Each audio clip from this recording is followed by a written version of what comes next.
Psychology, बहुत अलग अलग कोर्सेज आपको बीए के इसमें मिल जाएंगे। ठीक, ये तो बेटा कोर्सेज के बारे में बात हो गई। अब हम बात करते हैं कि इसका एडमिशन कैसे होगा। अगर देखें प्राइवेट यूनिवर्सिटी है तो ऑब्वियसली इसकी फीस थोड़ी सी हायर साइड पे जाती है इन कंपैरिजन टू गवर्नमेंट या सेंट्रल यूनिवर्सिटीज जो होती हैं। Hello everyone, welcome to CUET Adda 24/7। My name is Aman Mehta और आज हम बात करने वाले हैं एक यूनिवर्सिटी के बारे में, क्योंकि अब धीरे धीरे आपका वो वक्त आ रहा है जहाँ पे आप यूनिवर्सिटीज़ को सर्च करोगे, आप समझोगे तो CUET अड्डा 24/7 की पूरी टीम आप लोगों के लिए अलग अलग यूनिवर्सिटी के बारे में बता रही है जो आप अपने ऑप्शन में कंसीडर कर सकते हैं। ठीक है, तो आज हम बात कर रहे हैं all about Vivekananda global university Jaipur की। ठीक, अब इस यूनिवर्सिटी के क्या क्या कोर्सेज हैं जो यूजी के स्टूडेंट के लिए प्रोवाइड किए जा रहे हैं, क्या फीस स्ट्रक्चर होगा, क्या एलिजिबिलिटी क्राइटेरिया होगा, प्लेसमेंट क्या होंगी, इन सब चीज़ों के बारे में बात करेंगे और बात करेंगे कि ये यूनिवर्सिटी कैसी है। ठीक है, तो सबसे पहले बात करते हैं कि यूनिवर्सिटी का थोड़ा सा बेसिक डिटेल कि 2012 में इस्टेब्लिश हुई थी बेटा। ठीक है, कब हुई थी? 2012 में इस्टेब्लिश हुई थी। एंड अगर आप इसकी वेबसाइट पे जाकर देखेंगे, इसका विकीपीडिया को भी चेक करेंगे तो ये फास्टेस्ट ग्रोइंग यूनिवर्सिटीज़ में से एक है। ठीक है, और ये एक प्राइवेट यूनिवर्सिटी है, मैं आपको पहले ही बता देता हूँ। ठीक है, विवेकानंद ग्लोबल यूनिवर्सिटी एक प्राइवेट यूनिवर्सिटी है। ठीक है, और ये 2012 में इस्टेब्लिश हुई थी। ठीक, इसको NAC A+ ग्रेड मिला हुआ है। कैंपस का एरिया अगर हम बात करें तो भाई 31 एकड़ का है। एंड ये जगतपुरा जयपुर में एक जगह है जगतपुरा, वहाँ पे लोकेटेड है। ठीक है, ये एक बेसिक सी इन्फॉर्मेशन है। अब अगर हम इसके बारे में बात करते हैं कि ये अंडर ग्रेजुएट कोर्सेज कौन कौन से ऑफर करते हैं, तो यहाँ पे आप बहुत सारे कोर्सेज देखोगे, बहुत ही सारे कोर्सेज देखने वाले हो। ठीक है, ये देखो कितने सारे कोर्सेज हैं और अलग अलग तरीके से। लॉ, ठीक है, आप साइंस से हैं तो BTech करनी है, BSc करनी है, BCom करनी है। ठीक है, आपको मास कम्युनिकेशन जर्नलिज्म करना है, एग्रीकल्चर, इवन एग्रीकल्चर के भी अगर हम बात करते हैं तो यहाँ पे अगर मैं आपको एक एक करके दिखाना शुरू करूँ, हाँ, तो यहाँ पे हम बात करते हैं बेटा फैकल्टी ऑफ एग्रीकल्चर में आप BSc ऑनर्स एग्रीकल्चर कर सकते हैं। आप मैनेजमेंट में BBA कर सकते हैं, BBA इन डिजिटल बिजनेस कर सकते हैं, BSc integrated program plus MBA integrated program भी है।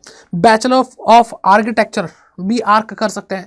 अगर आप मेडिकल साइंस से करना चाहते हैं तो बेटा बैचलर इन कौन सा फिजियोथेरेपी आप कर सकते हैं। BSc ऑपरेशन थिएटर टेक्नोलॉजी कर सकते हैं, रेडियोलॉजी एंड इमेजिंग टेक्नोलॉजी। ठीक है, तो ये अच्छे खासे आपको कोर्सेज मिल रहे हैं और बहुत वैरायटी मिल रही है। आप यहाँ से BCA कर सकते हैं, आर्टिफिशियल इंटेलिजेंस में, डाटा साइंस में, क्लाउड कंप्यूटिंग, फुल स्टैक के अंदर। ठीक, यहाँ पे BTech आपको मिल रही है और बहुत अलग अलग सब्जेक्ट्स में आप स्पेशलाइजेशन कर सकते हैं। ये सारी BTechs आप कर सकते हैं यहाँ से। फिर और अगर हम आगे बात करते हैं तो बेटा यहाँ पे आपको दिखाई दे रहा है बैचलर इन डिजाइनिंग, है ना, फैशन डिजाइनिंग के जो फील्ड में जाना चाहते हैं बच्चे, उनको क्या कहते हैं यहाँ पे बहुत अच्छा कोर्सेज। और हॉस्पिटैलिटी के बारे में बात करते हैं तो वो आपको यहाँ मिल जाएगा। लॉ की बात करें तो BA + LLB इंटीग्रेटेड कोर्स है, BA LLB एक इंटीग्रेटेड कोर्स है। हाँ, यहाँ पे फार्मास्यूटिकल साइंस के बारे में बात करें, बी फार्मा लीप, ये सब आप कर सकते हैं। BCom बैंकिंग में, BCom इंटरनेशनल फाइनेंस में, ये आपको कॉमर्स के स्टूडेंट को क्या कहते हैं बहुत अच्छे अच्छे कोर्सेज हैं। ठीक है, ये क्या है बेटा, bachelor in journalism and mass communication, ये आपका एक बहुत प्यारा कोर्स है और बहुत बच्चे इसको परस्यू करना चाहते हैं। BSc इन फॉरेंसिक साइंस हो गया, BSc pass in IT CBC and PCM। फिर यहाँ पे ह्यूमैनिटीज स्टूडेंट के लिए भी बहुत अच्छे अच्छे कोर्सेज हैं। BA public policy and development studies, international relation, English, psychology, बहुत अलग अलग कोर्सेज आपको BA के इसमें मिल जाएंगे।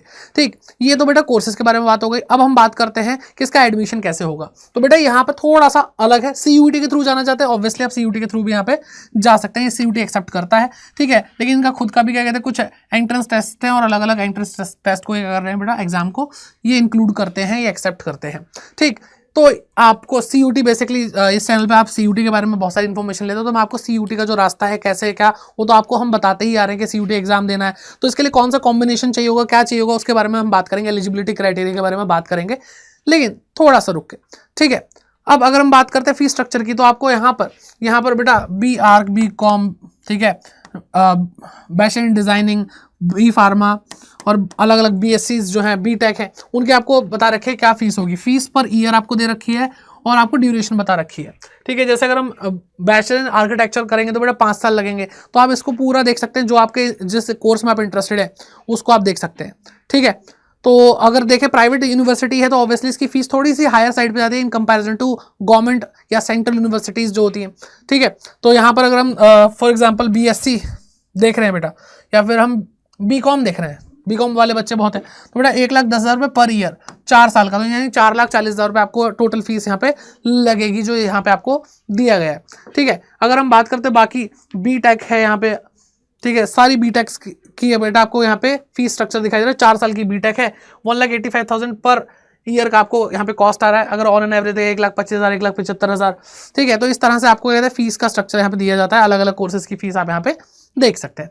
फिर बात करते हैं प्लेसमेंट की। प्लेसमेंट बेटा यहाँ पे हाईएस्ट प्लेसमेंट गई है, सैलरी जो गई है वो है 46 LP है। ठीक है, ये बहुत ही अच्छा खासा नंबर है। एंड यहाँ पे अगर हम बात करते हैं हाईएस्ट इंटर्नशिप स्टाइपेंड बेटा 50,000 रुपये इंटर्नशिप का ही दे देते हैं ये। ठीक है, बहुत बढ़िया। एंड 1400 प्लस प्लेसमेंट ऑफर्स यहाँ पे मिले हैं। 240 से ज्यादा पार्टिसिपेटिंग कंपनीज, यानी 240 से ज्यादा कंपनीज यहाँ पर इनके कैंपस में आई थी और प्लेसमेंट दी थी। 2024-25 का डाटा इनकी वेबसाइट पे ही अवेलेबल है। ठीक है, अब बात करते हैं कि अगर आप CUT के थ्रू यहाँ पे जाना चाहते हैं तो आप कैसे बेटा आप यहाँ पे एडमिशन ले सकते हैं, क्या एलिजिबिलिटी क्राइटेरिया रहेगा। तो आपको क्या करना है बेटा, ये CUT की ऑफिशियल वेबसाइट है NTA की तरफ से, आपको यहाँ पे यूनिवर्सिटी दिख रहा होगा, इस पर क्लिक करना है बेटा। और यहाँ पे एक प्राइवेट यूनिवर्सिटी तो प्राइवेट पे क्लिक करना है। ठीक है, अल्फाबेटिकली आपको यहाँ पे चीजें दिख रही हैं, तो विवेकानंद यूनिवर्सिटी सबसे एंड में ऑलमोस्ट होनी चाहिए।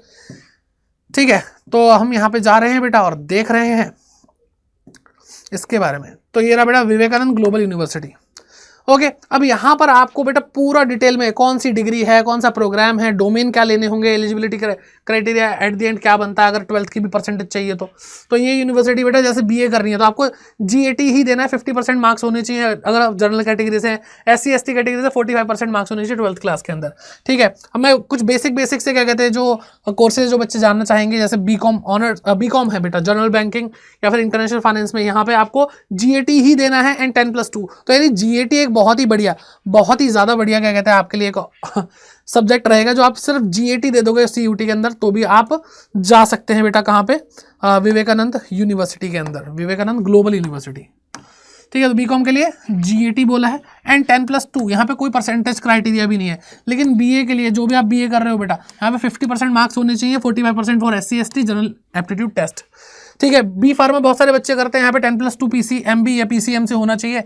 ओके, मिनिमम एज 17 साल होनी चाहिए। यहाँ पे फिजिक्स, केमिस्ट्री, बायोलॉजी, ठीक, या मैथमेटिक्स। तो PCM में PCB आपको देना है CUT एग्जाम में। एंड BSc के लिए भी आप चेक कर सकते हैं बेटा।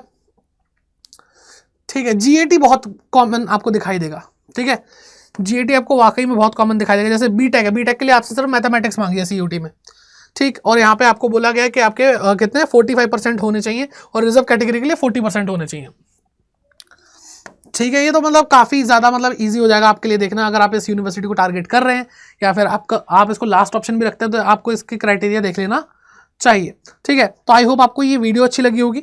बाकी आप कौन सी और यूनिवर्सिटी के बारे में जानना चाहते हैं तो कमेंट करके ज़रूर बताइए।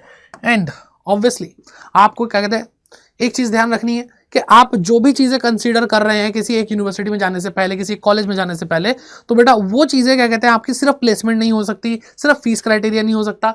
ठीक है, बहुत सारी चीज़ें आपको कंसीडर करनी होगी कि उसकी रेपुटेशन कैसी है। और ऑब्वियसली हर बच्चा ज़्यादा सेंट्रल यूनिवर्सिटी में जाए, DU में जाए, BHU में जाए। ठीक है, लेकिन बहुत सारे बच्चे जो किसी वजह से के CUT एग्जाम में अपीयर नहीं हो पाए, पता ही नहीं था, कई लोगों को अनअवेयर बहुत ज़्यादा होते हैं, तो वो सारी प्रॉब्लम बच्चे फेस करते हैं। इस वजह से प्राइवेट यूनिवर्सिटी के बारे में भी इन्फॉर्मेशन जानना बहुत ज़रूरी है। तो आई होप ये वीडियो अच्छी लगी होगी। कमेंट सेक्शन में अपनी कोई प्रॉब्लम है वो ज़रूर शेयर कीजिए एंड ये वीडियो भी बाकी लोगों के साथ शेयर कीजिए, ताकि जिनके पास अपॉर्चुनिटीज़ उनकी चली गई, CUT एग्जाम दिया नहीं दिया या किसी यूनिवर्सिटी में उनका किसी भी वजह से सिलेक्शन नहीं हो पाया, तो क्या ये उनके लिए वीडियो हेल्पफुल रह सकती है, तो ज़रूर उसको भेजिएगा। Thank you so much, bye bye, take care and God bless you.